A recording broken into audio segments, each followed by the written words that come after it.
네, 오늘 함께 보실 내용은 말씀드린 것처럼 요한복음부터 고린도후서까지고요. 요한복음은 하나님의 아들 예수님에 대한 증거입니다. 이미 우리가 앞에 공간복음을 보았습니다만 각각의 복음서가 강조하는 강조점들이 다르지요. 요한복음에서는 예수 그리스도를 이 하나님의 아들로서 우리에게 이야기하고 있고요. 여기서 함께 보실 부분은 저작 연대입니다. 가장 늦게 쓰여진 복음서라는 정도로만 기억해 주시면 좋겠습니다. 자, 기본 구성을 보면 예수 그리스도, 예수님은 누구이신가가 1장 초반부에 집중적으로 나와 있습니다. 그리고 표적이라는 단어를 요한복음에서는 특별히 쓰고 있죠. 잘 아시겠습니다만 표적과 기적의 차이는 기적은 단순히 일어난 특별한 사건이라고 하면 표적은 그 안에 특별한 의미를 두어 생겨난 일이라고 보는 게 맞습니다. 그래서 요한복음은 예수 그리스도께서 보여주신 기적을 의미를 담아 구원자 되시고 예수 그리스도이심을 메시아이심을 보여주시는 기적으로 연관시켜 설명합니다. 그래서 표적조차도 강론으로 이어지는 특별한 구성과 문체를 가지고 있고요. 13장 이후로부터는 예수 그리스도께서 제자에게 주신 강론, 교훈이 나와 있습니다. 그리고 그 뒤에 고난과 부활로 이어지게 됩니다. 기록 목적 함께 보도록 하겠습니다. 예수님은 그리스도이시고요. 하나님의 아들이라는 사실을 보여주기 위해서입니다. 그리고 1세기 말엽에 가장 기독교를 힘들게 했던 것이 영지주의 사상입니다. 잘 아시는 것처럼 이 영지주의는 강력한 이원론을 중심으로 영과 육의 분리를 이야기하며 영만이 거룩한 것이라고 이야기를 하면서 그리스도가 육체로 오심을 인간의 몸으로 입고 오신 완전한 인간이셨음을 부인합니다. 그래서 이 가연서를 공박하기 위해서 말씀이 육신이 되었다라는 것, 성육신의 사건에 대하여서 많은 부분을 할애하고 있지요. 또한 가장 마지막에 쓰였기 때문에 앞에 있는 세 개의 공간복음을 보완하고 해석하는 역할도 합니다. 또한 메시아를 배척한 유대교의 모순을 지적하기도 하고요. 반기독교진 이방 사상으로부터 복음을 보호하려는 노력도 보입니다. 그래서 핵심 단어를 보면 당연히 하나님의 아들과 그 아들 예수 그리스도를 믿으라 라는 것에 대하여서 우리에게 이야기합니다. 주제를 보면 믿음으로만 영생을 그 예수님은 말씀이시기 때문에 창조하셨고 섭리하시는 분임을 우리에게 그 시작부터 이야기를 해주는 것을 볼 수가 있습니다. 예수님은 하나님의 독생자이시고 죄를 지고 온 하나님의 어린 양으로 묘사하고 있고요. 특별히 하나님은 사랑이심에 대하여서 계속해서 언급을 하는데요. 그분도 말씀을 통해서 함께 봅니다. 성령 강림을 약속하셨고 성령 안에서 영원토록 함께 하심을 보혜사에 대한 말씀을 통하여 이야기하십니다. 말씀드린 것처럼 특징을 보면 강론 형식이라는 것이 특징적이고요. 앞서 말씀드린 이방 종교의 위협과 초대교회 성도들을 보호하기 위한 집필이었었습니다. 만남이 많습니다. 이 부분은 다시 한번 말씀드릴 텐데요. 니고데모 사마리아 여인 왕의 신하 38년 된 병자 소경 마르다 마리아 등 특별한 만남을 이야기합니다. 그 이유도 설명드리겠습니다. 예수님의 공생애를 통해 신학적 의미를 보여주려는 의도가 굉장히 많고요. 그래서 표적이라는 것도 특별히 쓰고 있고요. 자기 선언이 많이 나옵니다. 그와 더불어서 함께 나오는 것이 그리스도가 누구이신가라고 고백하는 사도 요한의 고백도 함께 나옵니다. 그래서 성경을 볼 때 요한복음은 특징이요. 그리스도의 자기 선언과 더불어 함께 요한을 통하여 보게 하시는 그리스도가 누구이신가를 함께 보는 것이 요한복음의 중요한 포인트라고 이야기를 할 수가 있겠습니다. 자, 이제 요한복음 함께 볼 텐데요. 가지고 계신 성경으로 내용들 함께 보도록 합니다. 요한복음 1장 1절부터 봅니다. 예수 그리스도가 누구이신가?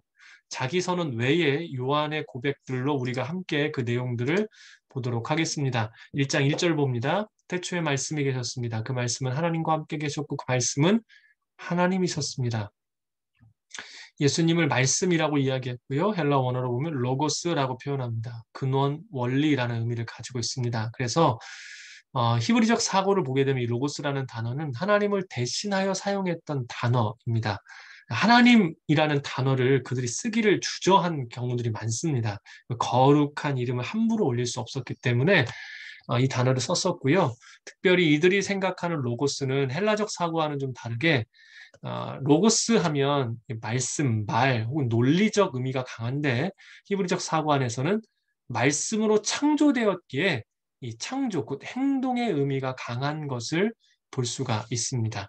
그래서 그들 안에서는 로고스라는 이 단어가 단순히 헬라 사상에 있는 하나의 논리와 단어적 의미가 아니라 예수 그리스도의 신성을 강조하는 특별한 단어임을 볼 수가 있고요. 그래서 말씀이 계셨다라는 것은 굉장히 놀라운 고백이라고 볼 수가 있습니다. 1장 4절로 넘어갑니다. 그분 안에는 생명이 있었습니다. 그 생명은 사람들의 빛이었습니다. 예수 그리스도를 생명으로 그리고 빛으로 표현하고 있지요. 죄로 인해 깨어진 사람들이 한 가지 특징이 있는데요. 우리가 잘 아는 것처럼 드러나면 그 드러남을 용납하지를 못합니다. 그리스도가 빛으로 오셨고 빛으로 인하여 드러난 우리의 추함이 발각되자 이미 요한복음에서 나와 있는 것처럼 사람들은 주님을 밀어내기 시작합니다. 이러한 인간의 특성이 있기에 12절에서 이렇게 표현하는 겁니다. 그러나 그분을 영접한 사람들, 곧 그분의 이름을 믿는 사람들에게는 하나님의 자녀가 될 권세를 주셨습니다. 라고 이야기를 하고 있습니다. 인정하고 받아들이면 엎드리는 자들에게는 하나님의 자녀됨의 권세를 주신다. 드러났었을 때에 그것으로 인하여서 스스로 거부하지 않고 오히려 영접하는 자들. 자, 그러면서 계속해서 예수님에 대한 세 번째 이야기가 17절에 나오는데요. 율법은 모세를 통해 주셨지만 은혜와 진리는 예수 그리스도를 통해 왔습니다. 그리스도께서 왜 구원자이신지를 보여주는 정말 중요한 본문입니다. 히브리적 사고 안에 이스라엘 사람들에게 모세란 누구와도 견줄 수 없는 최고의 선지자, 리더입니다. 그를 통해 율법을 주셨기 때문이지요. 하지만 우리가 아는 것처럼 율법은 선하지만 율법으로 인하여 하나님의 의에 이를 사람은 아무도 없습니다. 그래서 우리에게 무엇이 필요했습니까? 은혜가 필요했습니다. 그런데요, 은혜만으로는 온전치 않다라는 것이죠. 그래서 예수 그리스도께서는 은혜와 동시에 진리를 우리 가운데 가져다 주신 분이라고 성경은 표현합니다. 여러분, 우리가 이것을 쉽게 읽습니다만 이 이야기는 세상적인 논리로 봤었을 때 말도 안 되는 이야기를 지금 하고 있는 중입니다. 우리가 우스갯소리로 이런 표현을 가끔 씁니다. 따뜻한 아이스 아메리카노 주세요. 여러분, 이게 말이나 되는 이야기입니까? 은혜와 진리가 함께한다는 것은 있을 수가 없는 일입니다. 진리는 단순하고 명확하며 언제든지 옳은 길을 이야기합니다. 은혜는 모든 것을 덮고 이끌어줍니다. 그 두 개가 공존할 수 있을까요? 그런데 모세를 통하여 하지 못하였던 일을 그리스도께서는 가능케 하셨다는 것을 요한은 그리스도를 소개하며 그 일을 처음부터 이야기하고 있었던 것이지요. 그래서 말씀이신 그분, 생명이신 그분, 빛이신 그분은 은혜와 진리의 하나님이심을 이야기하며 어느 누구도 표현할 수 없었던 그 놀라운 일을 요한은 우리에게 힘써 외치고 있는 중입니다. 참 놀라운 말씀입니다. 29절로 계속해서 보도록 하겠습니다. 다음날 요한은 예수께서 자기에게 다가오시는 것을 보고 말했습니다. 세례요한이지요? 보시오, 세상 죄를 지고 가는 하나님의 어린 양이십니다. 그런데 말씀이시고 창조의 근원이시고요. 빛이 되시고 생명이시며 은혜와 진리를 가지고 계신 분이 어떤 일을 하십니까? 상상도 못할 일을 하시죠. 세상 죄를 짊어지고 가는 하나님의 어린 양. 이 어린 양이라는 단어 안에 이들은 다 알고 있습니다. 희생과 죽음. 세상의 어떤 권력자가 이러한 일을 할 수 있겠습니까? 그래서 주님은 놀라운 분이신 겁니다. 우리가 해야 될 일을 맨 마지막 29절에서 이야기해주고 있지요. 그 주님을 맞이하기를 원하거든. 죄를 짊어지고 가시기에 그분 앞에 회개하고 마음을 들여 우리의 연약함을 고백하면 그 구원이 임함을 벌써 1장에서 우리에게 누누이 소개해주고 있는 겁니다.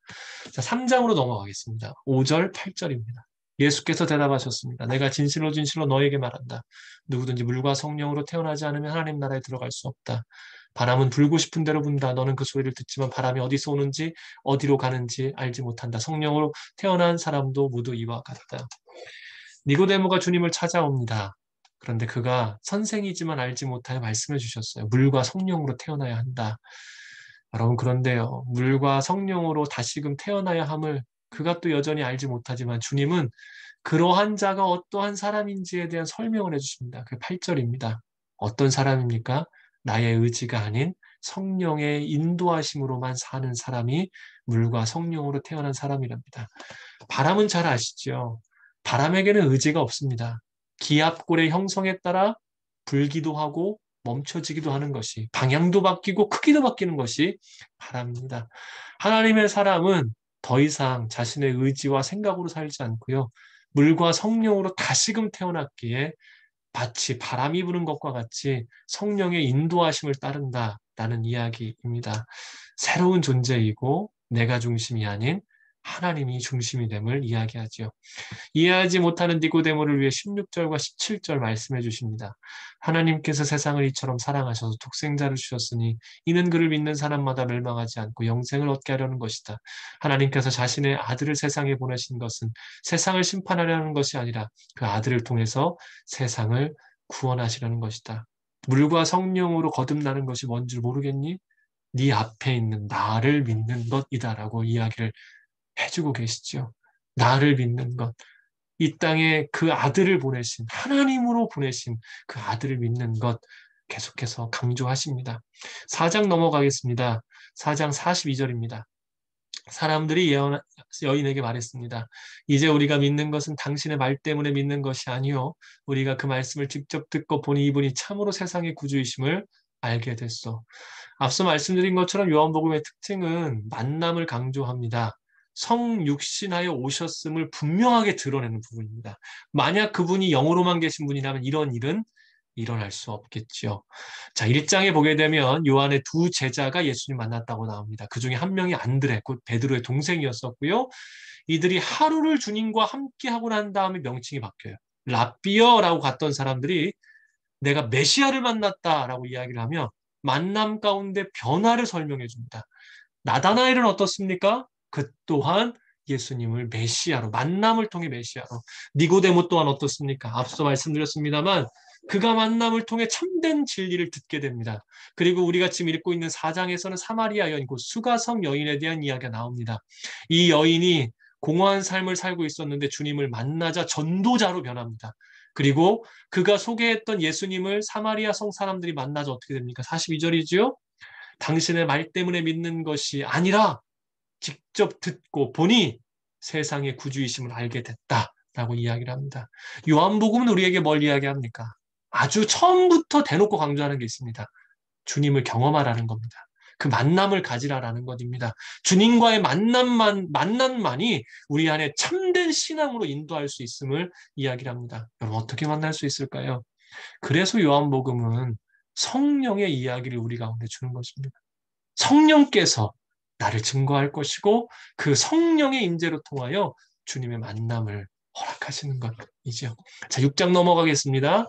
6장 27절, 29절, 51절 봅니다. 썩어 없어질 양식을 위해 일하지 말고 영생하기까지 남아있을 양식을 위해 일하라. 인자가 너희에게 이 양식을 줄 것이다.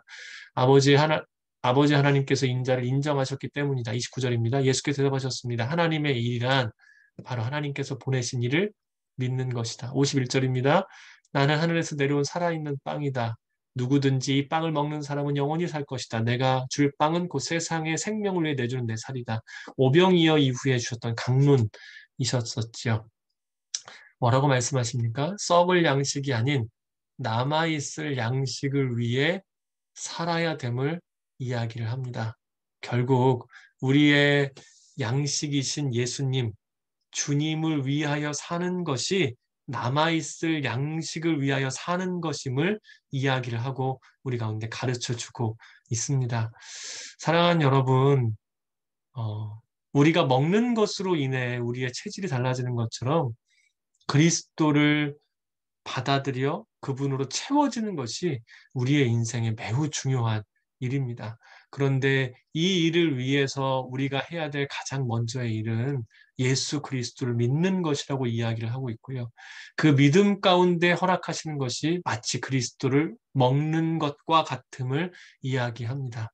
먹음은 무엇을 의미합니까? 그것이 들어와 우리의 몸을 형성하듯이 믿고 주님을 바라보는 자들에게 가장 중요한 것, 주님을 먹는다라는 표현을 할 수 있는 사람들이 가장 중요한 것은 예수 그리스도화 되어져 가는 것입니다.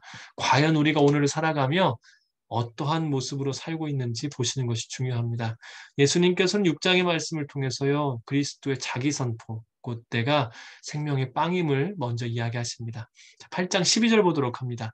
예수께서 사람들에게 다시 말씀하셨습니다. 나는 세상의 빛이다. 누구든지 나를 따르는 사람은 어둠 속에 다르지 않고 생명의 빛을 얻을 것이다. 두 번째 자기 선포이신데요, 세상의 빛이라고 이야기를 합니다.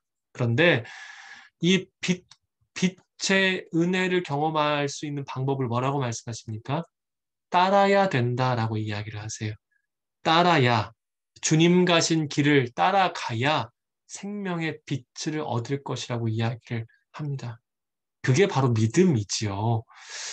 사랑하는 여러분, 오늘 우리 안에 주께서는 단순히 지식적인 알미 아니라 나를 믿으면 믿기에 따라오라고 말씀하십니다. 그래야 생명의 빛이 우리 안에 거하여 역사하신다고 이야기를 하시고요. 8장 12절 보도록 합니다. 8장 12절입니다. 예수께서 사람들에게 다시 말씀하셨습니다. 죄송합니다. 8장 12절 말씀하시고요. 이것이 이러한 따름이 어떠한 은혜로 이어지는지를 31절에서 32절로 이어져 말씀하십니다. 예수께서 자기를 믿게 된 유대 사람들에게 말씀하셨습니다. 만일 너희가 내 말대로 산다면 너희는 참으로 내 제자들이다. 그리고 너희는 진리를 알게 될 것이며 진리가 너희를 자유롭게 할 것이다. 따르는 자들이 제자가 됩니다. 그런데요, 따라서 제자가 된 자들에게 주신 은혜가 있는데 그것이 무엇입니까? 진리를 알게 될 것이고 그 진리가 우리를 어떻게 합니까? 자유하게 한다고 이야기합니다. 여러분, 주님 안 따르면 다른 거 안 따라갈 것 같습니까? 아니죠. 인생은 결국 무언가를 따라가는 여정입니다. 내 의견을 따라가든 세상의 흐름을 쫓아가든 사람들의 이야기를 따라가든 결국엔 무언가를 따라가요. 그런데요, 주님 이외에 다른 것을 따라가 보셨을 때 그 안에 진리가 있었습니까? 그 안에 자유가 있었습니까? 아니요. 그래서 주님이 우리에게 말씀하십니다. 따라와라. 그러면 생명의 빛을 얻는 제자가 될 것이고 진리를 알게 될 것이고 진정한 자유를 경험하게 될 것이다. 자, 계속해서 10장으로 넘어갑니다. 9절과 10절입니다. 예수님의 자기 선포에 계속된 말씀인데요. 나는 문이다. 누구든지 나를 통해 들어오는 사람은 구원을 얻고 들어오고 나가면서 꼴을 얻을 것이다. 도둑은 훔치고 죽이고 멸망시키러 온다. 그러나 내게 온 것은 양들이 생명을 얻게 되어 더욱 풍성하게 얻게 하려는 것이다. 한 가지만 기억해 주십시오. 통과해야 됩니다. 주님을 통과하는 사람만 그 은혜를 얻습니다. 이걸 다른 말로 바꾸면 이렇게 표현할 수도 있겠습니다. 십자가를 통과하십시오. 십자가를 통과하지 않고서는 예비하신 생명의 은혜를 누리기가 쉽지 않습니다. 많은 이들이 십자가는 바라봅니다만 실제로 십자가를 통과하지 않았던 많은 종교인들이 있습니다. 인생의 마지막 시간에 드러나더라고요. 사랑하는 여러분, 주님을 통과하십시오. 자, 계속해서 읽도록 합니다. 10장 11절 봅니다. 그리고 14절, 15절까지 같이 봅니다. 11절입니다. 나는 선한 목자다. 선한 목자는 양들을 위해 자기 생명을 내놓는다. 14절, 15절입니다. 나는 선한 목자다. 나는 내 양들을 알고 내 양들은 나를 안다. 이것이 마치 아버지께서 나를 아시고 내가 아버지를 아는 것과 같다. 나는 양들을 위해 내 생명을 내놓는다. 생명을 먼저 내놓으셨어요. 받아들여서 그 사랑 안에 거하면 주님을 알게 되고 주님도 나를 아는 놀라운 알무로 들어가게 됩니다. 주님을 통과하십시오. 주님이 주신 생명의 은혜를 붙드십시오. 그 사랑에 그리고 응답하십시오. 자, 11장 넘어가겠습니다. 25절, 26절입니다. 예수께서 마르다에게 말씀하셨습니다. 나는 부활이요 생명이니 나를 믿는 사람은 죽어도 살겠고 살아서 나를 믿는 사람은 영원히 죽지 않을 것이다. 그런데 뭐가 붙습니까? 네가 이것을 믿느냐? 선포로 끝나지 않고 물어보셨어요. 왜요? 안타깝게도 마르다는 굉장히 훌륭한 여인입니다. 정말로 그렇습니다. 그런데요, 믿음이 온전치가 않았어요. 그래서 네가 이것을 믿느냐라고 물어보시는 거예요. 사랑하는 여러분, 이것을 아는 것이 아니라 믿는 것이 중요합니다. 믿으면 어떻게 합니까? 따라갑니다. 믿으면 그 길을 주저하지 않고 따라갑니다. 주께서 믿음을 주시기 위해서 42절에 보면 하나님께 기도하시면 믿게 하시기 위하여 나사로를 살리셨다고 이야기하고요. 45절, 그래서 많은 유대인들이 예수를 믿게 되었다라고 이야기합니다. 우리가 부족하다면 구하십시오. 후히 주실 주님께서 넘치게 허락하실 겁니다. 자, 12장 23절, 24절입니다. 예수께서 대답하셨습니다. 인자가 영광받아야 할 때가 왔다. 내가 진실로 진실로 너희에게 말한다. 밀알 하나가 땅에 떨어져 죽지 않으면 한 알 그대로 있고 죽으면 많은 열매를 맺게 된다.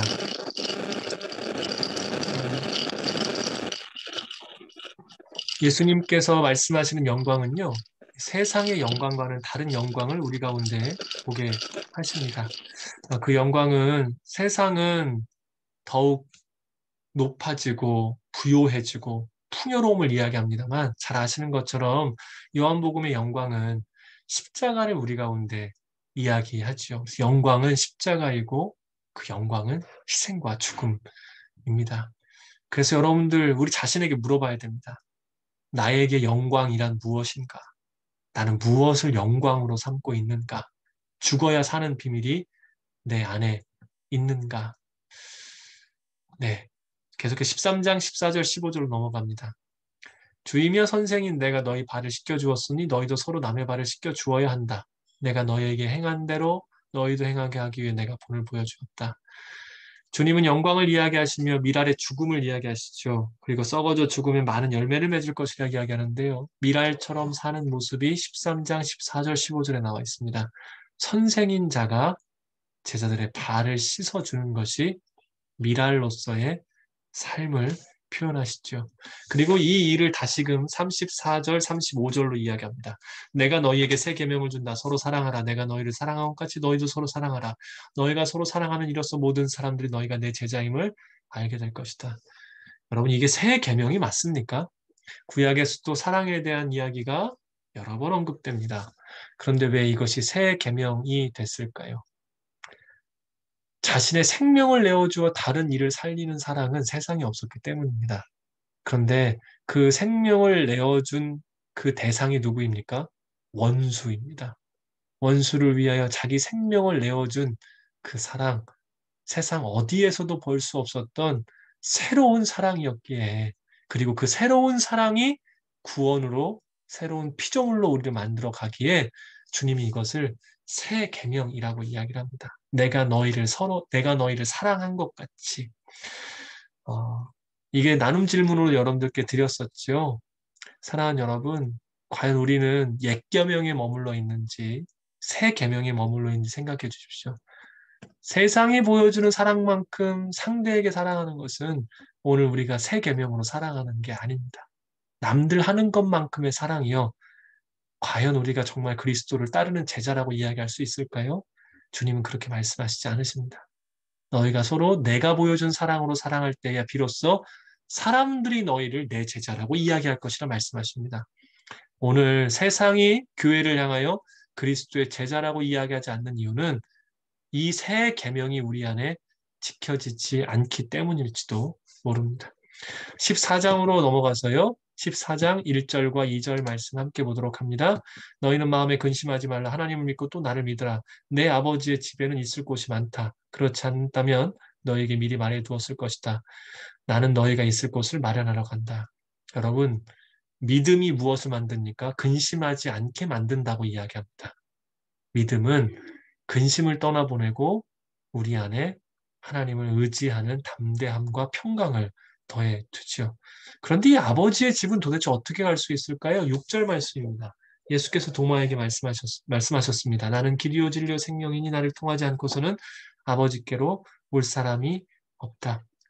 7절을 보면 나를 알았더라면 이라는 표현을 씁니다.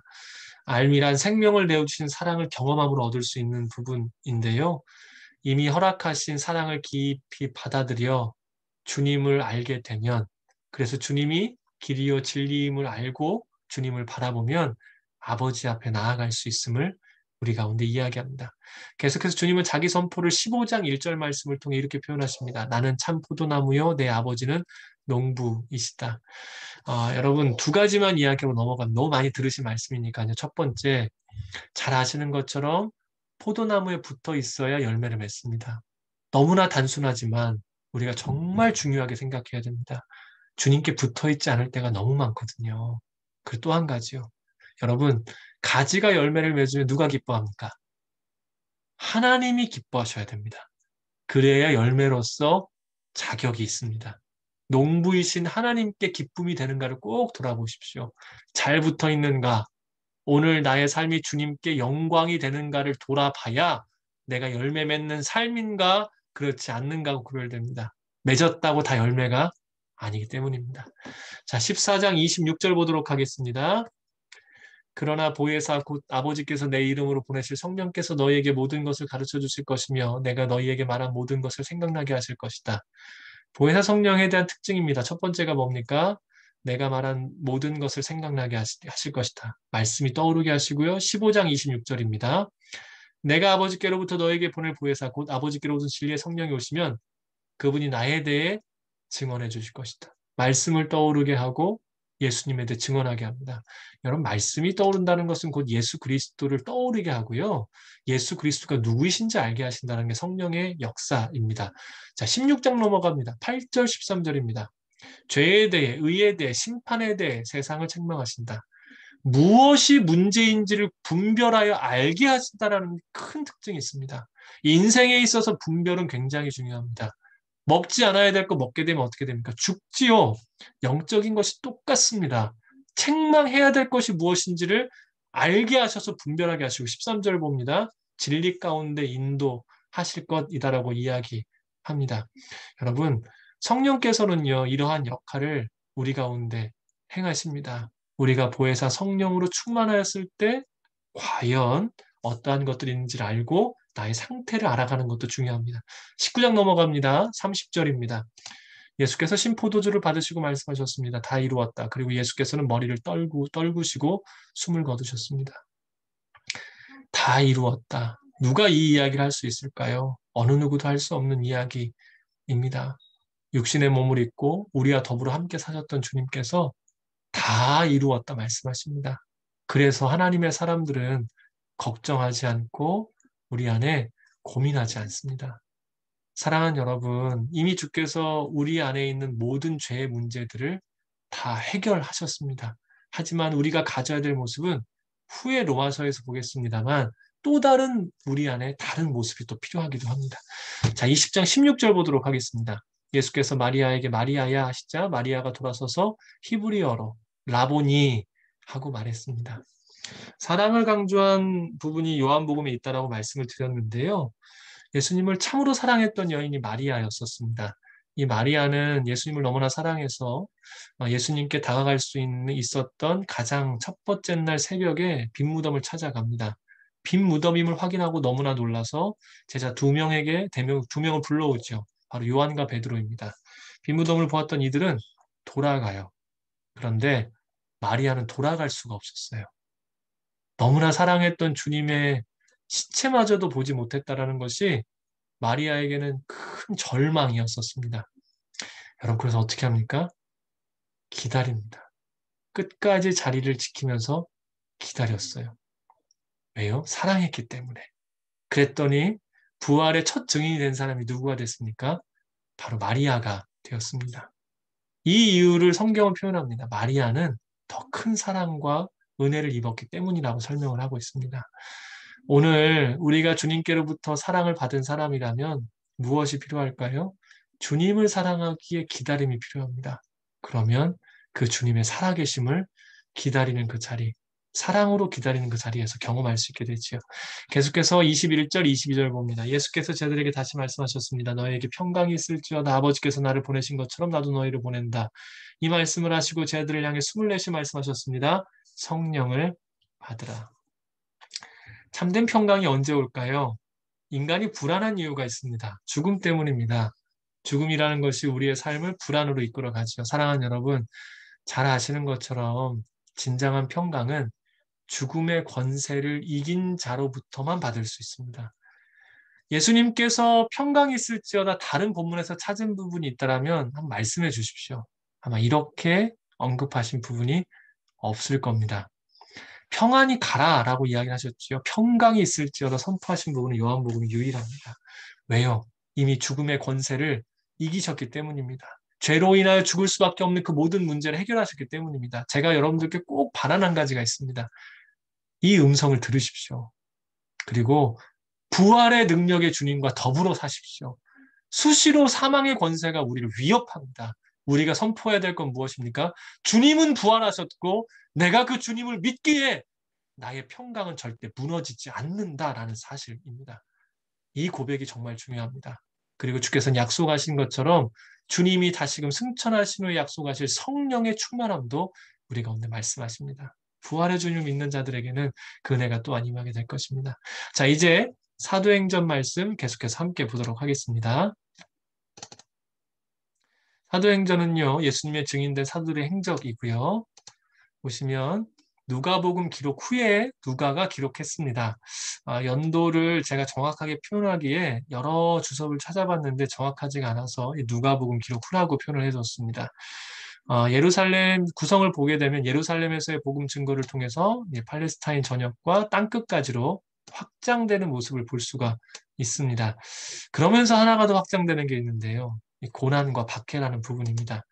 자, 기록 목적 보도록 합니다. 말씀이 교회를 통해 증거되는 것을 보여주기 위해서고요. 역사성입니다. 유일한 역사서, 신약의 유일한 역사서이라서요. 복음의 진실성을 밝혀내기 위한 것이고요. 그리고 교회와 이방교회가 한 소망과 복음 안에 하나임을 보여주기 위해 썼습니다. 내용 전개를 특별히 이번에만 넣었는데요. 보시면 1차 전도 여행과 2차 전도 여행, 3차 전도 여행의 지역만 다시 한번 살펴보고자 넣습니다. 구브로에서 시작을 하죠. 비시디아 안디옥으로 넘어가 이고니온과 루스드라 그리고 이 네 군데를 마치고 다시금 돌아와서 예루살렘 공의회로 맞춰지는 것이 1차 전도 여행이라고 볼 수가 있습니다. 2차 전도 여행을 보면 다툼이 먼저 있었습니다.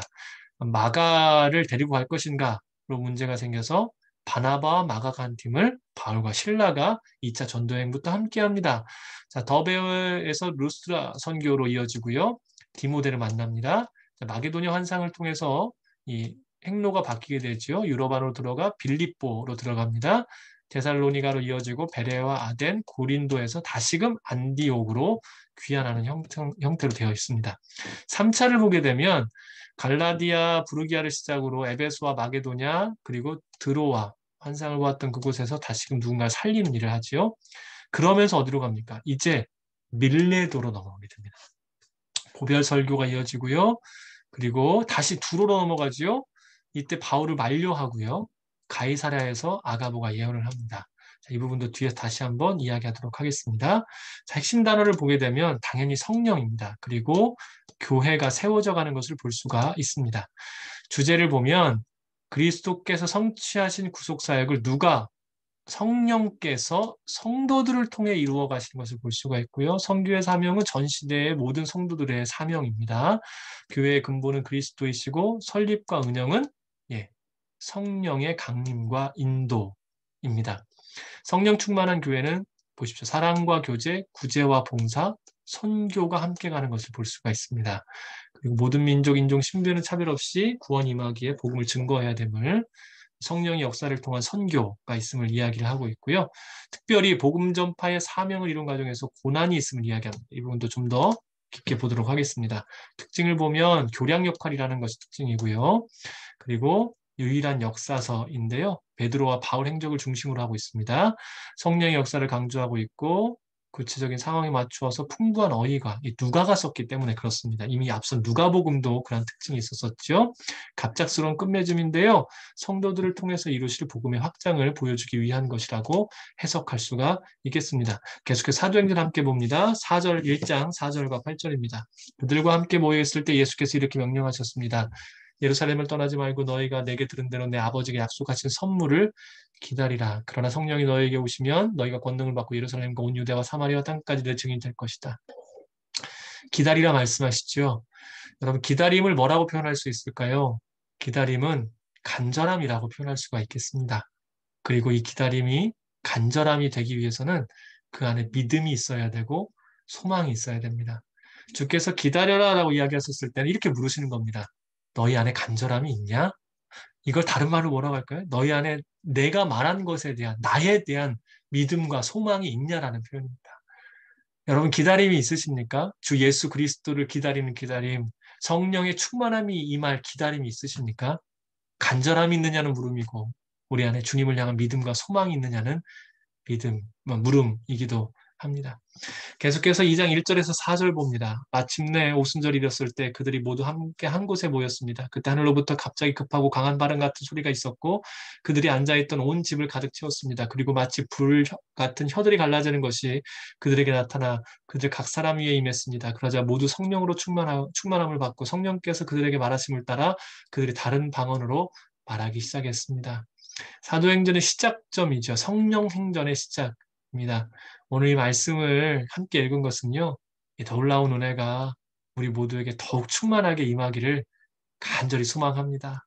사랑하는 여러분, 성령께서 오늘도 역사하시고 기다리는 자에게 여전히 은혜를 허락하십니다. 자, 계속해서 이 놀라운 은혜를요, 경험한 베드로가 선포하죠. 38절 봅니다. 베드로가 대답했습니다. 회개하십시오. 그리고 여러분의 죄를 용서받기 위해 예수 그리스도의 이름으로 여러분이 각각 세례를 받으십시오. 그러면 여러분이 성령의 선물을 받게 될 것입니다. 그리스도의 십자가로 열린 놀라운 은혜의 길을 베드로를 통해 선포하고 성령을 선물로 받게 될 것을 선포케 하세요. 그리고 베드로는 여기에서 그치지 않고 안진뱅이 치유 사건 이후에요. 3장 19절, 20절을 통해 또 이렇게 이야기합니다. 그러므로 여러분은 회개하고 돌아오십시오. 그래서 여러분의 죄 씻음을 받으십시오. 그러면 주 앞에서 새로워지는 때가 올 것이요. 주께서 여러분을 위해 미리 정하신 그리스도 예수를 다시 보내실 것입니다. 회개를 통해 성령을 선물로 받고 또 한 가지 뭡니까? 새로워짐을 경험한다는 것. 실은요, 제가 이 말씀을 참 여러 번 읽었는데도 신병원 다닐 때 다시 이 말씀을 읽고 마음이 얼마나 놀라움을 경험했는지 모릅니다. 인생이 새로우십니까? 하루하루가 새로우세요? 새로운 기쁨이 막 솟아나십니까? 제가 30대 초반부터 그러지 않더라고요. 인생이 새롭지가 않고요. 기쁨보다 새로움이 리프레시되는 그 충만함보다 어떻게 살아야 되나 막막함 혹은 고민, 갈등, 짐들이 제 안에 있는 것을 경험을 했습니다. 그런데 선포합니다. 진정으로 회개하고 주님을 찾는 자들은 새로움을 경험하게 될 것이라 이야기를 합니다.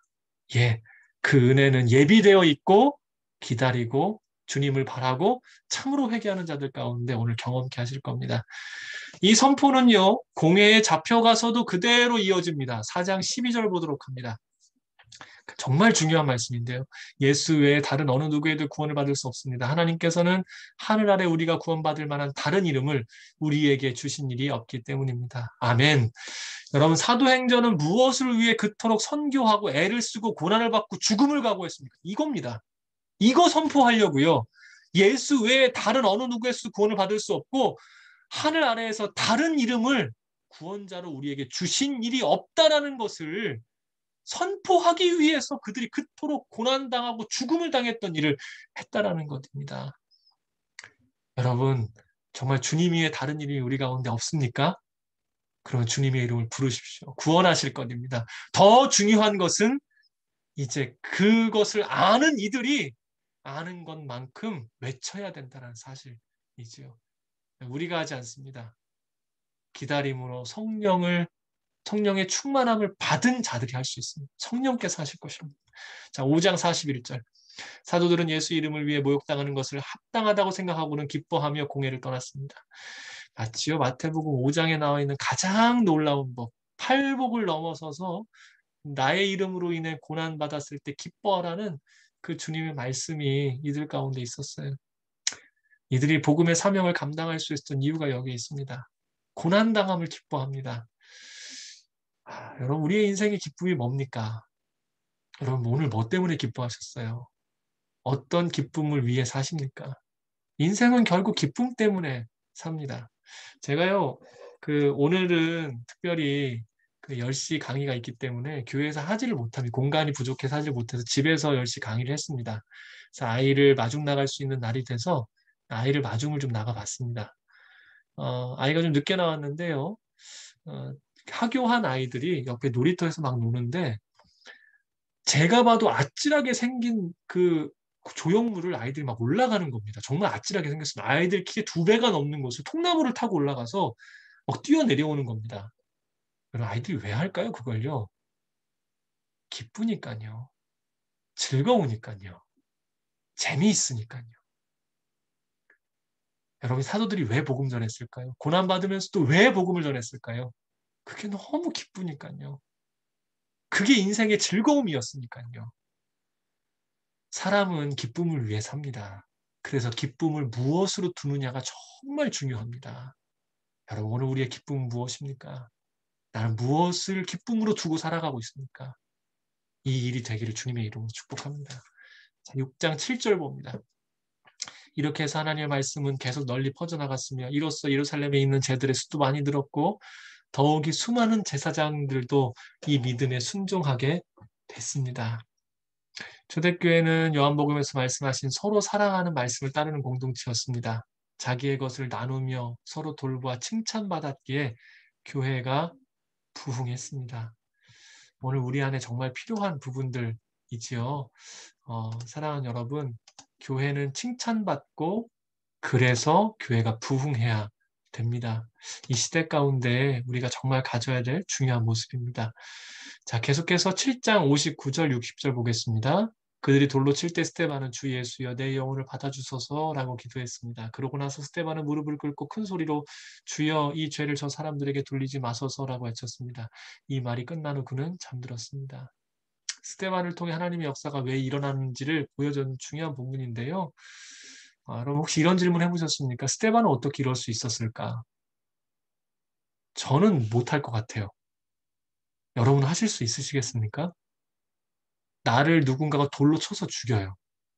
그냥 단번에 죽는 게 아니라 수많은 사람들이 이를 악물고 아무 죄를 짓지 않고 나는 오히려 그들을 섬기고 선한 일을 하고 내 것을 나눠주고 그들을 섬겼는데 나를 돌로 쳐서 죽여요. 여러분 돌에 맞아 죽는다는 게 어떤 느낌인지 혹시 아시겠습니까?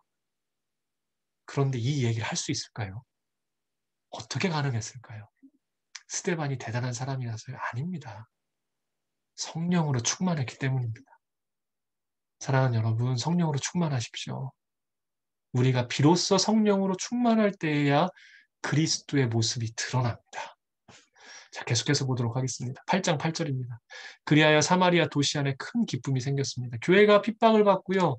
흩어지기 시작했죠. 빌립이 사마리아에 갔는데 사마리아가 기뻐해요. 이게 복음을 가진 자들의 특징입니다.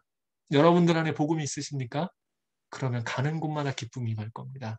내가 복음의 사람인지는 내가 가는 곳에 기쁨이 임하는지, 내가 가는 곳에 평강이 임하는지 확인해 보시면 됩니다. 자, 계속해서 9장 4절 5절입니다.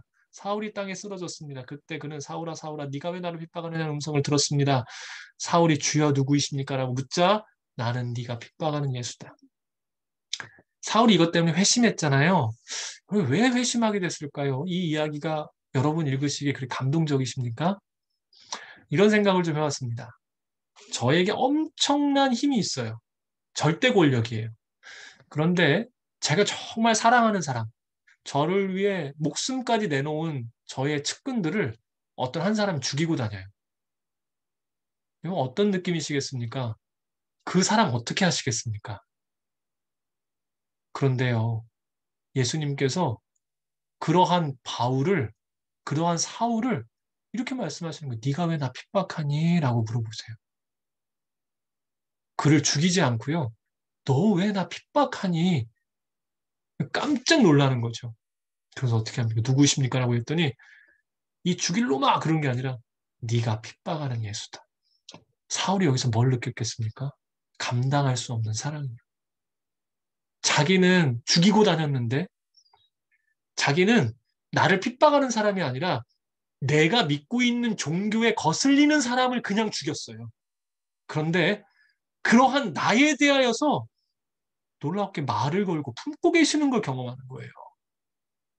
사도 사울이 그때 어떤 심정이었을까요? 자신의 삶과 비추어 보았을 때 나에게 말을 걸어주시는 예수 그리스도라는 그분에 대해서 도무지 이해할 수 없는 사랑의 감격이 그 가운데 임했던 것이죠. 그리고 알게 됐습니다. 내가 진정으로 무엇을 추구해야 될지.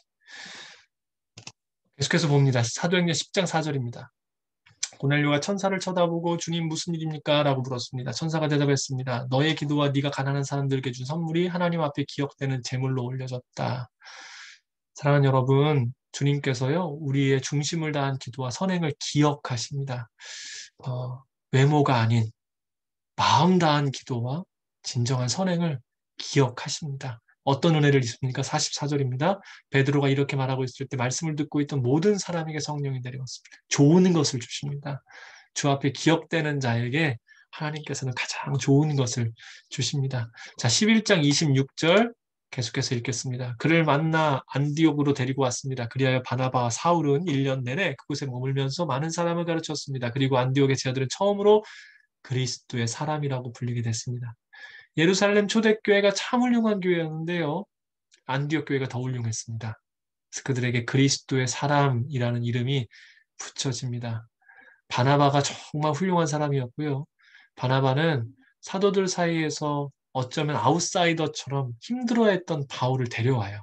그래서 이곳에서 선교사로 선교의 부름을 받기 전에 이곳에서 리더로 세우며 바울 자체를 훈련시키고 있는 겁니다. 그리고 그들의 가르침을 따랐던 안디옥 교회는 이러한 불리움을 받고 자, 13장 12절입니다. 그래서 이 안디옥 교회 최초로 그리스도의 사람이라고 불렸던 이 교회가 했던 일이 뭡니까? 13장 2절. 그들이 주께 예배드리며 금식하고 있을 때 성령께서 그들에게 너희는 바나바와 사울을 따로 세워 내가 그들에게 맡긴 일을 하게 하라 라고 말씀하셨습니다. 그리스도의 사람이라고 불렸던 이 교회를 통해 세계 선교의 첫 문을 여세요. 하나님께 인정받고 사람에게 인정받는 교회를 통해 세계 선교를 열어가십니다. 사랑하는 여러분, 주님께 기억되는 우리가 되기를 축복합니다. 그리고 사람들에게도 인정받으십시오. 자, 계속해서 말씀 봅니다. 12장 5절, 16절입니다. 이렇게 베드로는 감옥에 갇혔고 교회는 그를 위해 하나님께 간절히 기도했습니다. 16절, 그때 베드로가 계속 문을 두드렸습니다. 그들이 문을 열고 베드로를 보더니 깜짝 놀랐습니다. 야고보가 죽임을 당하고 난 이후에 베드로가 잡혀가자 교회는 위기 상황으로 인지하고요. 베드로를 위해 간절히 기도합니다. 하나님께서 그들의 기도를 들으시고 베드로를 풀어주셨어요. 그랬더니 어떻게 됩니까? 깜짝 놀라는 거예요. 어머 세상에 베드로가 어떻게 나왔어? 이 말씀이 주는 메시지가 뭘까요? 하나님 중심 보신다는 걸 여전히 보여주십니다. 여러분 연약해도 내가 믿음이 온전치 못해도 중심을 다한 기도를 주께서 받으십니다. 우리 연약함을 먼저 걱정하기 전에 앞서서 중심을 다해 기도하십시오. 그들은 믿지 못했지만 간절함으로 기도했을 때 주께서 들으시고 역사하십니다. 자, 14장 15절입니다. 사람들이여 왜 이런 행동을 합니까? 우리도 여러분과 똑같은 사람입니다. 우리가 여러분에게 복음을 전하는 것은 여러분이 이런 헛된 것을 버리고 하늘과 땅과 바다 그 안에 모든 것을 만드신 살아계신 하나님께 돌아오라고 하는 것입니다. 이고니온에서 복음을 전파하며 기적이 일어났을 때 바울과 바나바를 높은 사람들, 이렇게 신으로 섬기려고 했었을 때 이렇게 표현하는 것이지요. 복음이란 무엇인가? 헛된 것을 버리고 진정으로 참된 하나님을 섬기게 하는 것이 복음의 역할이자 능력이라는 겁니다. 여러분, 그래서 우리를 돌아봐야 돼요. 그 복음을 가진 나는 과연 다른 것을 따르고 있지 않는가? 다른 것을 바라보고 있지는 않는가? 복음은 헛된 것을 버리게 하는 것이 첫 번째 역할이고, 그리고 참된 하나님을 바라보게, 돌아오게 하는 것이 복음이라는 겁니다. 우리가 그 복음을 가진 자임에도 불구하고 세상의 헛된 것을 바라고 쫓아가고 있다면 다시금 복음을 붙잡아야 됩니다. 14장 22절 쟤들이 마음을 강하게 하고 늘 믿음에 머물러 있도록 격려해 주었습니다. 또 우리가 하나님 나라에 들어가려면 우리가 마땅히 많은 고난을 겪어야 한다고 말했습니다. 이고니온에서요. 앞선 이야기하고 많은 사람들이 주 앞에 돌아오자 시기했던 유대인들이 바울을 돌로 쳐요. 죽은 줄 알았답니다. 얼마나 돌에 많이 맞았으면 살아있는 사람 죽은 걸로 생각했을까요? 겨우 살았나 봅니다. 회복이 좀 됐겠지요? 만약 우리가요, 제가 주님 복음 정하다가 주변 사람들이 돌로 쳐서 기절해서 죽은 정도까지 됐다라면 여러분 제가 그 다음에 할 말이 뭘까요? 야, 이거 계속 할 수 있을까? 이런 말 하지 않겠습니까? 근데 사도 바울이 뭐라고 이야기합니까? 우리가 하나님 나라에 들어가려면 마땅히 많은 고난을 받아야 된다고 이야기를 합니다. 왜 그럴까요? 더 놀라운 것이 그 안에 있었기 때문입니다. 자기를 부르신 주님의 사랑이 그를 강권했기 때문입니다. 영광이 무엇인지 알았기 때문입니다. 진정한 기쁨이 무엇인지를 그가 인식하고 있었기 때문입니다. 그 모든 것은 성령의 충만함으로, 성령의 인도하심으로 가능했던 것이죠. 사랑하는 여러분, 주님 나라에 들어가려면 마땅히 고난이 있어야 됩니다. 유혹의 결과로 인한 고통이 아닌 주님의 복음을 전함으로 인한 주님의 사람으로 살아가기 위한 고난이 있기를 축복합니다. 15장 넘어가겠습니다. 10절, 11절입니다. 그런데 여러분 어째서 우리 조상이나 우리가 질 수 없는 무거운 짐을 이방 신자들에게 지워서 하나님을 시험하려고 하십니까? 우리는 그들과 마찬가지로 주 예수의 은혜로 구원받는다고 믿습니다. 20절 다만 우상으로 더러워진 음식과 음행과 목매어 죽인 짐승의 고기와 피는 멀리하라고 편지하는 것이 좋겠습니다. 예, 사도회의, 예루살렘 공회의였었죠. 믿음으로 구원을 받음을 다시 한번 선포하고 하지만 그들 안에 믿음을 저해시키는 네 가지 요소만 그들이 금지하겠다라는 것으로 이야기를 합니다.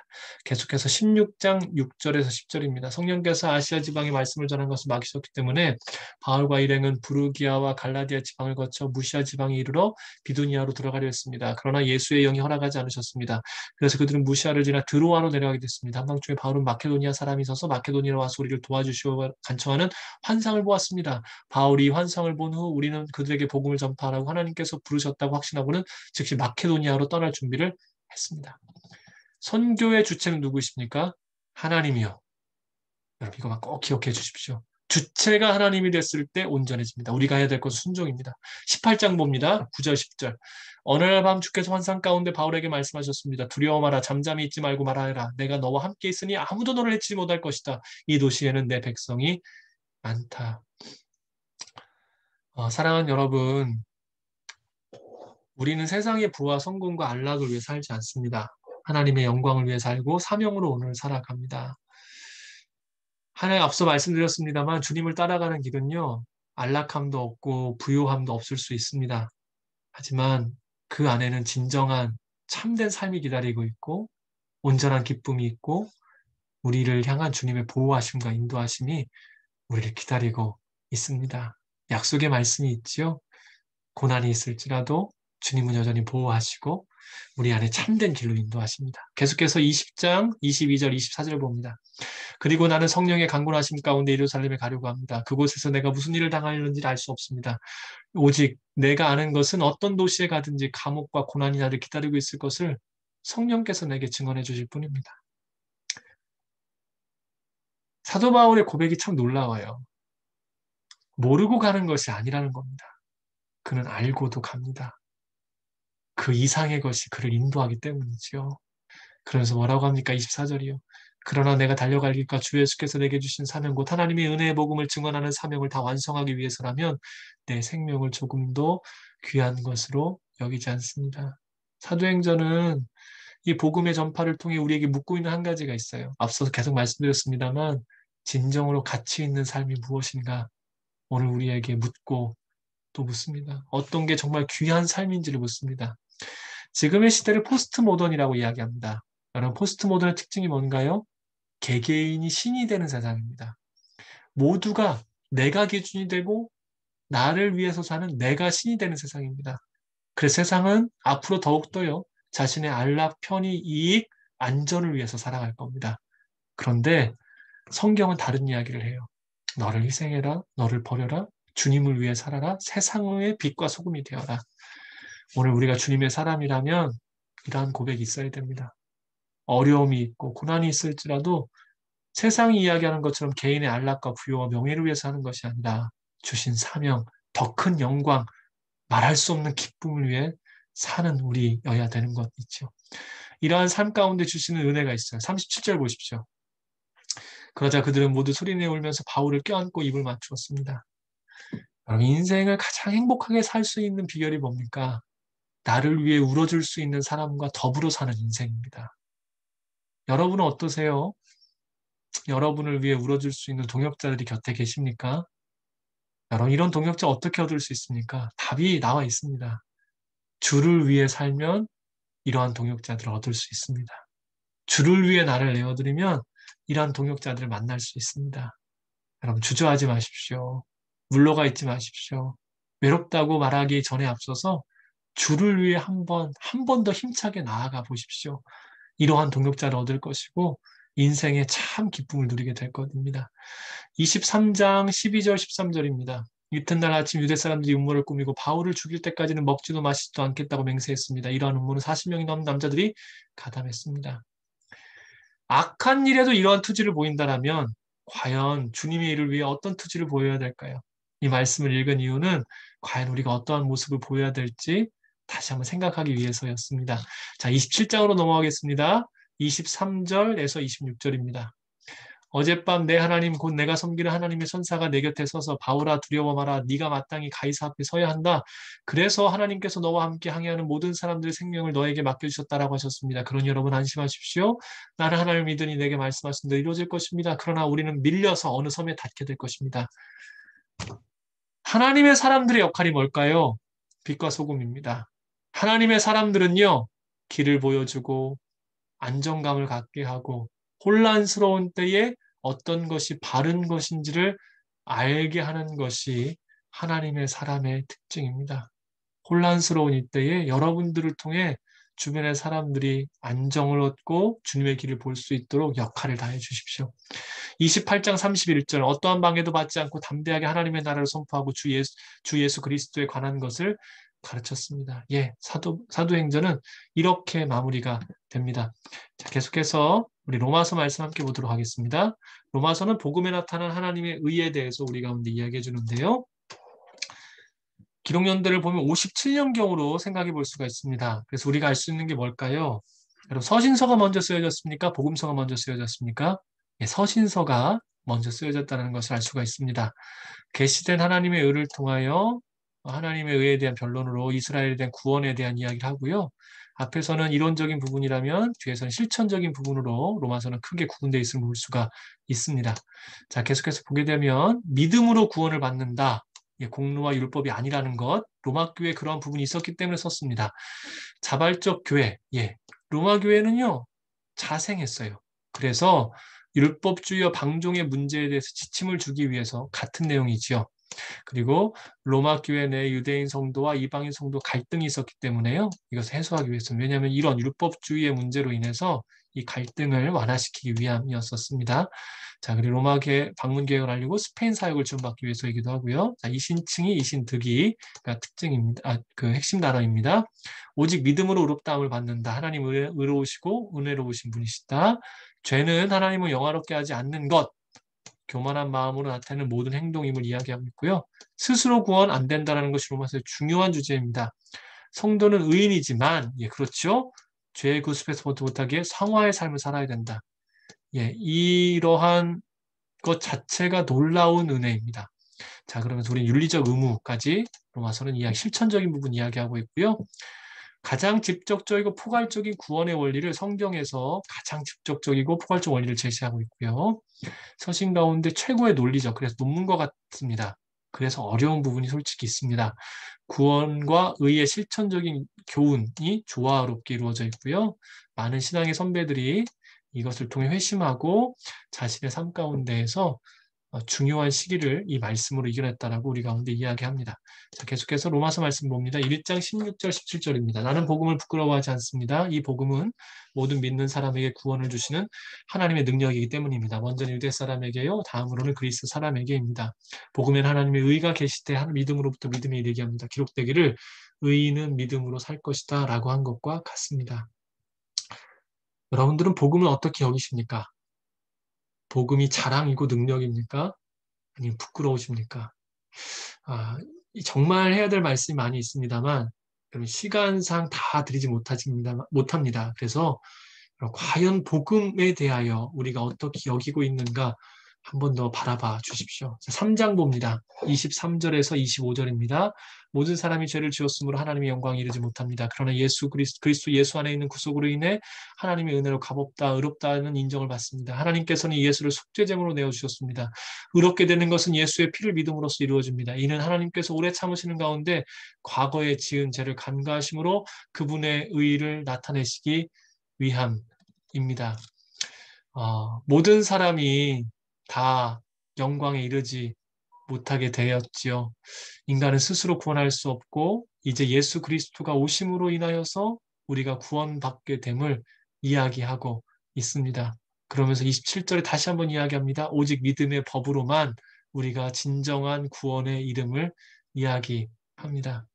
사랑하는 여러분, 꼭 기억해 주십시오. 우리의 구원의 시작이 무엇이고 우리의 존재가 어떠한지 우리는 늘 생각하고 이것이 우리를 이끌었음을 우리가 늘 깊이 새겨야 합니다. 그래서 이제 우리가 자랑하는 것은 오직 믿음으로 구원받았다라는 것인데요.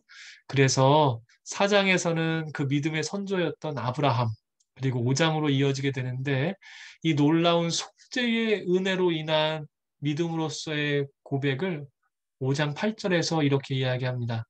그러나 우리가 아직 죄인 되었을 때 그리스도께서 우리를 위해 죽으심으로 하나님께서는 우리에 대한 그분의 사랑을 나타내셨습니다. 참 놀라운 말씀이지요. 영광에 이르지 못하였던 죄인들을 위해 하나님 그분이 오셔서 속죄제물이 되시고 다시금 5장 8절에서 우리를 위해 죽으신 그 사랑의 확증을 다시금 언급합니다. 여러분 정말로 우리가 이러한 속죄제물 되신 그리스도를 바라보며 그 사랑의 확증을 입은 사람이라면 어떻게 살아야 될까요? 그래서 6장이 이런 표현을 합니다. 6장 12절 13절입니다. 그러므로 여러분을 죽을 몸에서 죄가 왕노를 하지 못하게 해 몸의 정욕에 순종하지 말고 또한 여러분의 지체를 불의의 무기로 죄에게 내주지 말고 오직 죽은 자 가운데 다시 산 자처럼 여러분 자신을 하나님께 드리며 여러분 지체를 의의 무기로 하나님께 드리십시오. 그 하나님을 믿고 예수 그리스도의 속죄제물 되심을 알고 고백하는 자들은 우리가 불의의 무기가 아니라 오직 의의 무기로 오늘 살아야 됨을 이야기를 합니다. 6장 후반부에서는 이것을 의의 종이라고 이야기를 하고 있지요. 오늘 인생은 무엇에 매여 무엇에 순종하느냐를 우리 가운데 이야기를 하고 있습니다. 자, 계속해서 7장으로 넘어가도록 합니다. 7장 24절부터 8장 4절까지 쭉 보도록 하겠습니다. 아, 나는 비참한 사람입니다. 이 사망의 몸에서 누가 나를 구해내겠습니까? 여러분, 이 고백이 우리 안에 있어야 저는 참된 신자라고 봅니다. 의인이라 칭하셨지만 여전히 우리의 모습에 구습이 남아있기 때문에 이 갈등의 고백이 갈등의 골이 깊어질수록 우리가 참되다라고 이야기할 수가 있습니다. 25절입니다. 우리 주 예수 그리스도로 인해 하나님께 감사드립니다. 그러므로 나 자신은 마음으로는 하나님의 법을 육신으로는 죄의 법을 섬기고 있습니다. 그러므로 이제 그리스도 예수 안에 있는 사람은 정죄를 받지 않습니다. 이는 그리스도 예수 안에 있는 생명의 성령의 법이 죄와 죽음의 법에서 여러분을 해방하였기 때문입니다. 우리 안에 이 갈등이 있으면요. 우리가 의롭다함을 받았지만 그 의롭다 하신 하나님의 눈으로 나를 다시 바라보았을 때 오는 연약함을 보기 때문입니다. 하지만 진짜 사실은 무엇입니까? 그럼에도 불구하고 오히려 그 고백을 하는 자들 가운데에 생명의 성령의 법이 우리를 주장하고 있음을 이야기합니다. 3절입니다. 율법이 육신으로 인해 연약해서 할 수 없었던 일을 하나님께서 하셨습니다. 곧 하나님께서는 죄를 속량해 주시려고 자기 아들을 죄 있는 육신의 모습으로 보내셔서 육신 안에서 죄를 심판하셨습니다. 이는 육신을 따라 살지 않고 성령을 따라 사는 우리에게 율법의 요구가 이루어지게 하시려는 것입니다. 사랑하는 여러분, 그래서요, 이제 주를 믿고 주를 고백하는 자들에게 요청하시는 가장 중요한 것, 성령을 따라 살아야 된다라고 이야기를 합니다.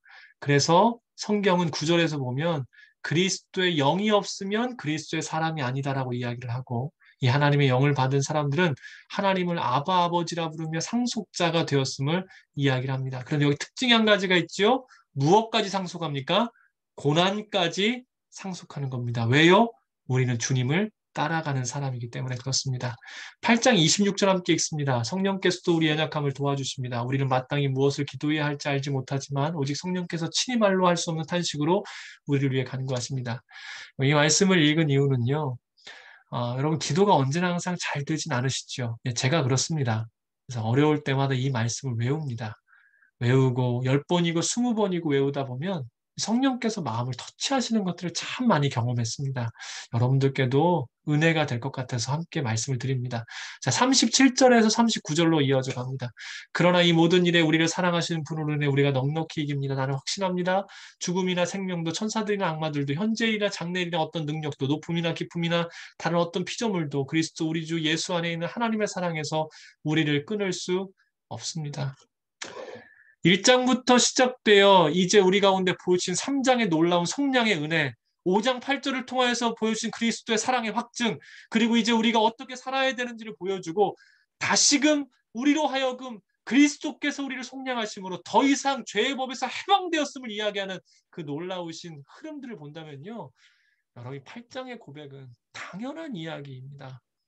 그 놀라우신 은혜가 그 사랑이 우리에게 어떠한 것인지 타락한 우리를 위해 그리스도께서 화목제물로 오셨음을 믿는 사람들이라면 이 고백은 우리 안에 터져나와야 되는 고백인 것이죠. 자, 10장 4절로 계속해서 보겠습니다. 그리스도께서는 믿는 모든 사람들이 의에 이르게 하기 위해 율법의 마침이 되셨습니다. 로마서는 이 말씀을 확실하게 증거합니다. 그리스도가 모든 율법의 마침이 되셨다.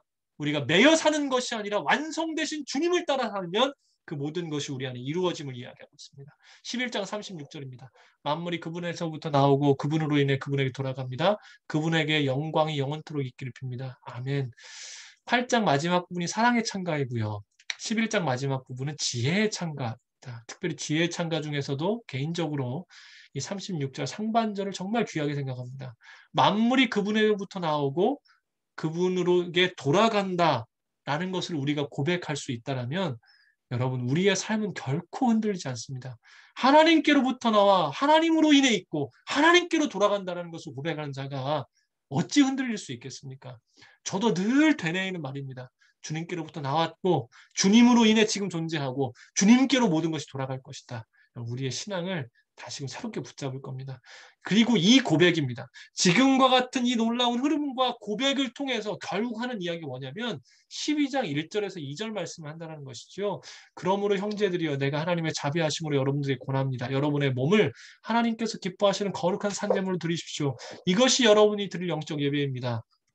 여러분이 이 세대를 본받지 말고 오직 마음을 새롭게 함으로 변화를 받아 하나님의 선하시고 기뻐하시고 온전하신 뜻이 무엇인지 분별하도록 하십시오. 성경은 단 한 번도 우리에게 앞뒤 맥락 없이 요구하신 적이 단 한 번도 없어요. 창세기를 보십시오. 온 천하 만물을 다 지으시고 난 다음에 완벽한 환경을 조성하셨잖아요. 그리고 하나님의 존재를 알리시고 이것 하나만이라고 말씀하세요. 네가 누구인지를 알게 하시고 난 다음에요. 여러분 오늘 말씀도 어떻습니까? 우리가 타락하였음을 얼마나 타락하였는지를 1장의 말씀으로부터 보게 하신 뒤에 그럼에도 불구하고 속죄제가 되신 예수 그리스도로 인하여 속죄함을 받은 우리 그 놀라우신 사랑의 확증 그리고 모든 것이 주 앞에 돌아감을 이야기하는 다음에 그러니 어떻게 하라는 겁니까? 이제 우리가 불의의 무기로 살지 않고 의의 무기가 되어 살아가기 위하여서 우리를 하나님께 드리는 산 제물로 또 분별하는 삶을 살아갈 것을 우리 가운데 이야기합니다. 세상과 다른 하나님의 더 놀라운 부르심입니다. 이러한 삶의 궁극적인 모습을요, 우리가 세 군데서 찾아볼 수가 있습니다. 자, 21절 보겠습니다. 악에 지지 말고 선으로 악을 이기십시오.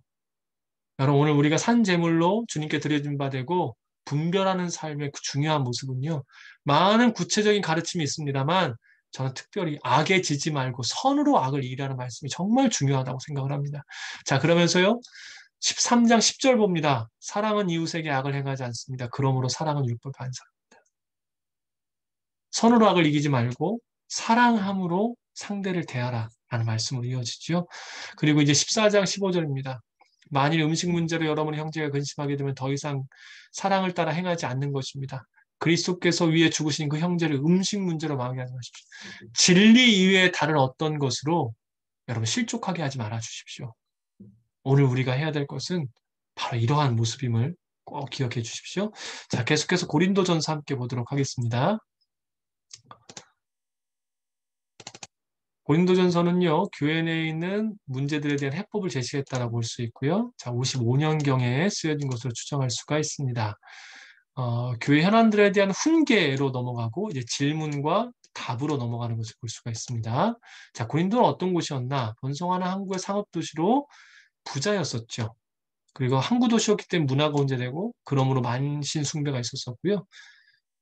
상업 도시의 특징을 따라 이해타산적인 인간관계와 그리고 이 항구 도시의 특징의 성문란함이 있었습니다. 문제는 이것이 교회 안으로 들어온다는 게 문제였다는 겁니다. 그래서 이러한 것에 대한 답을 주기 위해 썼던 것이 고린도 전서이고요. 핵심 단어는 권면입니다. 주제, 교회 일치, 이해타산적인 관계 안에 분파가 나뉘었던 이 교회 일치 이야기하고요. 절대윤리 이야기합니다. 성도의 몸, 성전임을, 결혼에 대한 이야기, 은사에 대한 이야기, 은사가 많았던 고린도 교회 은사에 대한 이야기를 참 많이 이야기하고요. 동시에 이 땅, 풍요로운 이 땅이 아닌 부활에 마음을 두어야 됨을 이야기합니다. 엄한 분위기가 나타나는 게 특징적이고요. 당연하겠지요. 그리고 현실적인 구체적인 신앙 원리를 제시하고 있고요. 초대교회 상황에 대한 간접적인 자료가 보여집니다.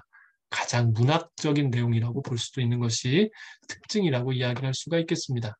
자, 계속해서 고린도전서 함께 보도록 합니다. 기다려 주십시오. 자, 1장 18절입니다. 십자가의 말씀이 멸망당하는 사람에게는 어리석은 것이나 구원받는 우리에게는 하나님의 능력입니다. 십자가는요, 세상에서 정말 어리석습니다. 여러분, 살아가시면서 내어주고 희생하고 섬기면 무슨 소리 듣습니까? 그런데 그 십자가가 믿는 자들에게는 능력이라고 이야기를 합니다. 여러분, 만약 오늘을 살아가며 우리가 십자가는 믿지만 삶이 십자가를 비웃는 삶이라면 심각하게 우리가 고려해 봐야 됩니다. 지혜는 필요하지만 근간은 십자가여야 됩니다. 우리는 십자가의 도가 우리의 능력임을 믿는 사람입니다. 2장 10절 봅니다. 하나님께서는 성령을 통해 이것을 우리에게 깨달아 알게 해주셨습니다. 성령께서는 모든 것, 곧 하나님의 깊은 것들까지 자세히 살펴주신 분입니다. 우리가 성령으로 충만해야 될 또 한 가지 이유가 있습니다. 우리는 하나님의 인도하심을 받을 때에만 온전할 수 있는데요. 그 하나님의 깊은 것을 누가 하십니까? 성령님이요. 그래서 성령의 충만함을 받을 때 우리는 온전한 길로 나갈 수 있죠. 4장 2절 봅니다. 그리고 맡은 사람들에게 요구되는 것은 그들의 충성, 신실함입니다. 맡은 자, 여러분 뭐 맡으셨습니까? 이건 조금 이따 다시 이야기하도록 하겠습니다. 고린도 후서를 통해 이야기합니다. 자, 6장 19절 20절입니다. 여러분의 몸은 성령의 전입니다. 여러분은 하나님께로부터 성령을 받아 여러분 안에 모시고 있습니다. 여러분은 자신의 몸이 자기 것이 아니라는 사실 알지 못합니까? 하나님께서 값을 치르고 여러분을 사셨습니다. 그러므로 여러분의 몸으로 하나님께 영광을 돌리십시오. 음행 문제를 이야기하다가 우리의 몸이 성전임을 이야기하는데요. 우리의 몸이 성전임을 기억하셔야 될 때가 참 많습니다. 특별히 감정을 추스르지 못할 때에 꼭 한번 생각해 주십시오. 나는 주님을 모시고 있는 성령의 전이다. 유혹이 우리를 거칠게 몰아갈 때 꼭 기억해 주십시오. 8장 13절입니다. 그러므로 음식이 내 형제를 넘어지게 한다면 나는 내 형제를 넘어지지 않게 하기 위해 영원히 고기를 먹지 않을 것입니다. 놀라운 고백이지요. 10장 24절로 이어지는데요. 누구든지 자기 유익을 구하지 말고 남의 유익을 구하십시오. 31절입니다. 그러나 여러분은 먹든지 마시든지 무엇을 행하든지 모든 것을 하나님의 영광을 위해 하십시오. 고린도전서에서는 특별히 하나님의 영광을 무엇이라 이야기합니까? 연약한 자들을 실족하지 넘어지지 않게 하는 것 또한 하나님의 영광이라고 이야기를 합니다. 여러분, 주님 영광을 위해 사십니까? 누군가를 넘어뜨릴 만한 행동이 있다면 버려주시고 절제해 주십시오. 그 주의 영광을 위해 사는 모습입니다. 12장 7절 각 사람에게 성령을 나타내시는 것도 공동의 유익을 위한 것입니다. 모든 이들에게 은사를 주셨어요. 여러분, 그런데 그 은사는 무엇을 위한 것이라고요? 성도 공동의 유익입니다. 우리에게 1달란트부터 5달란트까지 편차를 두셔서 맡겨주실 뿐이지 모든 사람들에게는 은사가 있습니다. 여러분, 그런데 그 은사는 무엇을 위해 쓴다고요? 공동의 유익. 꼭 기억해 주십시오. 여러분, 만약 우리가 나에게 허락하신 은사를 나의 유익, 나의 편의, 나의 안락, 나의 자랑을 위해서 쓴다면 안타깝죠. 우리가 성도의 자리로부터 많이 이탈해 있는 겁니다. 우리는 다른 이들의 유익을 위해서 이것을 써야 됩니다. 자, 13장 13절. 그러므로 믿음, 소망, 사랑이 세 가지는 언제까지 남아있을 것인데 이 가운데 가장 위대한 것은 사랑입니다. 은사 중에 가장 구해야 될 것이 있답니다. 사랑이라고 이야기를 하죠. 13장 언젠가는 꼭 한번 풀어서 같이 이야기하고 싶은 생각이 있습니다. 자, 15장 31절 봅니다. 형제들이여, 내가 그리스도 예수 우리 주 안에서 가진 내 자랑이 여러분을 두고 단언합니다만 나는 날마다 죽습니다. 부활의 능력 어떻게 경험할까요? 매일 죽으면 경험하게 됩니다. 부활의 영광 어떻게 경험합니까? 매일 나를 죽이면 됩니다. 자, 이제 마지막 남아있는데요. 고린도 후서 함께 보도록 하겠습니다. 고린도 후서는 사도 바울의 사도권 변호에 관련된 내용입니다. 자, 56년경에요. 고린도전서 비슷한 시기에 쓰여졌고요. 기본 구성부입니다. 소극적 해몽을 넘어서 헌금에 대한 이야기를 하고 할 말 다 하고 난 뒤에요. 적극적 주장으로 넘어갑니다. 흐름이 실제로 그렇습니다. 이제 계속해서 기록 목적 보도록 하겠습니다. 정당성을 변호하기 위해서이고요. 정상적인 관계 회복을 위해서이고 구제헌금 위해 썼습니다. 사도권 변호하기 위해서이기 때문에 핵심 단어는 증거라고 볼 수가 있습니다. 자, 성도는 어떤 소명이 있습니까? 소명에 대해서 확고한 인식, 절대 헌신이 있어야 되고 성도는 화목을 위해야 합니다. 그래서 인내와 간용이 필요하고요. 우리는 구제에 힘써야 되고 교회는 친교가 반드시 있어야 됨을 이야기하는 것이 고린도후서의 특징입니다. 자서전적 서신입니다. 사도권 변호 때문이고요. 자, 그리고 비조직적입니다. 이게 이렇게 로마서와 같지 않다라는 말이고요. 그래서 논리적 체계에 따른 교훈보다는 금원 형식의 단편적인 교훈이 많은 것이 특징이라고 이야기를 할 수가 있겠습니다. 자, 이제 마지막 고린도 후서인데요. 빠르게 보고 마무리하도록 하겠습니다. 1장 4절에서 5절입니다. 그분은 우리의 모든 환난 가운데서 우리를 위로하시는 분이기 때문입니다. 우리가 하나님께 받는 위로로 인해 우리도 환난 가운데 있는 사람들을 위로할 수 있게 하시는 분이십니다. 그리스도의 고난이 우리에게 넘치는 것 같이 우리의 위로도 그리스도를 통해 넘칩니다. 인생의 불완전함으로 인해 필연적으로 고통이 수반될 수 없는 삶에서 과연 어떠한 삶으로 나아가야 되게 할지 보게 하는 귀한 본문이지요. 특별히 6절 말씀을 보게 되면 이러한 자들, 위로할 수 있는 자가 될 수 있다라고 이야기를 하고 있습니다. 인생에는 두 가지 고난이 있는 것 같습니다. 한 가지는 스스로의 연약함으로 인해 죄, 나의 부족함으로 인해 오는 고난이 있고요. 또 한 가지는 주를 위해 살기 때문에 오는 환난이 있습니다. 어떤 것이 차고 넘치게 할까요? 그리고 어떤 것이 진정한 위로를 경험할까요? 둘 다 주께서는 위로하세요. 하지만 주를 위해 받는 고난 가운데 주시는 환난은요, 넘치는 위로를 통해 다른 이들에게까지 흘러가게 하는 그 은혜가 있습니다. 계속해서 2장 봅니다. 15절입니다. 우리는 구원받는 사람들에게나 멸망받는 사람들에게 하나님 앞에서 그리스도의 향기입니다. 3장 3절로 넘어가 주십시오. 여러분은 우리의 섬김을 통해 나타난 그리스도의 편지입니다. 여러분, 우리가 누구입니까? 향기이고 편지임을 이야기하지요. 앞서 맡은 자에 구할 것은 무엇이라고 이야기합니까? 신실함, 성실함, 충성이라고 이야기했었죠. 여러분, 무엇을 맡으셨습니까? 그리스도의 향기이고 그리스도의 편지이십니다. 자, 계속해서 4장 7절 봅니다. 우리는 이 보배를 질그릇에 가지고 있는데 이는 능력이 지극히 큰 것이 하나님께 있고 우리에게 난 것이 아니라는 것을 보여주려는 것입니다. 10절, 11절입니다. 우리는 항상 예수의 죽으심을 몸에 짊어지고 다닙니다. 이는 예수의 생명 또한 우리의 죽을 몸에 나타나게 하려는 것입니다. 우리 살아있는 사람들이 항상 예수 때문에 죽음에 넘겨지는 것은 예수의 생명 또한 우리의 죽을 육체 안에 나타나게 하려는 것입니다. 사랑하는 여러분, 우리 안에 예수 그리스도라는 놀라운 보배를 허락하셨습니다. 그런데 이 보배는 어떻게 드러날 수 있을까요? 깨어졌을 때요. 이 말이 참 어렵습니다, 솔직히요. 그런데 감춰진 건 솔직히 보이지 않아요. 그 감춰진 게 드러날 수 있는 방법은 간단합니다. 깨트리면 됩니다. 아무리 좋은 향수도요, 막아놓고 있으면 무슨 냄새인지 알 수가 없어요. 깨져야 드러나지요. 정말 어려운 이야기입니다만 깨질수록 주님은 더 드러나실 겁니다.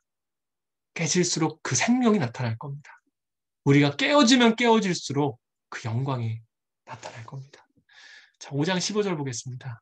그분이 모든 사람을 대신해 죽으신 것은 산 사람들로 더 이상 자신을 위해 살지 않고 자신을 대신해 죽었다가 살아나신 그분을 위해 살게 하시려는 것입니다. 아멘이지요. 자, 17절, 18절입니다. 그러므로 누구든지 그리스도 안에 있으면 새로운 피조물입니다. 옛것은 지나갔으니 보십시오. 새 것이 됐습니다. 모든 것은 하나님께로부터 왔습니다. 하나님은 그리스도를 통해 우리를 그분과 화목하게 하시고 또한 우리에게 화목하게 하시는 직분을 맡겨주셨습니다. 15절 말씀을 보면 주로 인하여 살기 때문에 주를 위해 살게 하는 사람들로 바꾸십니다. 그러면서 무엇이 됐다고 이야기합니까? 새로운 피조물이요. 여러분, 정말 우리가 새로운 피조물이라면 삶의 목적이 바뀌어야 돼요. 내가 새로운 피조물을 확인할 수 있는 방법은 세상과 같은 목적이 아니라 목적이 바뀌어서요. 살아나게 하신 그분을 위해 사는 것.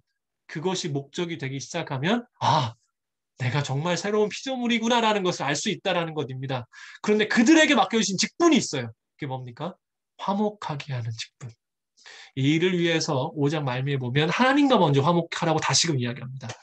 그리고 하나님과 화목한 자들을 통하여 화목하게 하는, 하나님과 믿지 않는 이들을 화목하게 하는 그 모습으로 살아가게 할 수 있다라고 이야기하는 것이지요. 여러분, 여러분들은 새로운 피조물이신 줄로 믿습니다. 삶의 목적이 바뀌었음을 확인하십시오. 그리고 바뀐 자들은 화목하게 하는 직분을 받았습니다.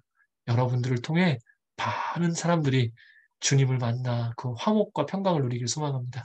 오늘 여기까지 하도록 하겠습니다. 혹시 질문이 있으시면 말씀 부탁드리겠습니다.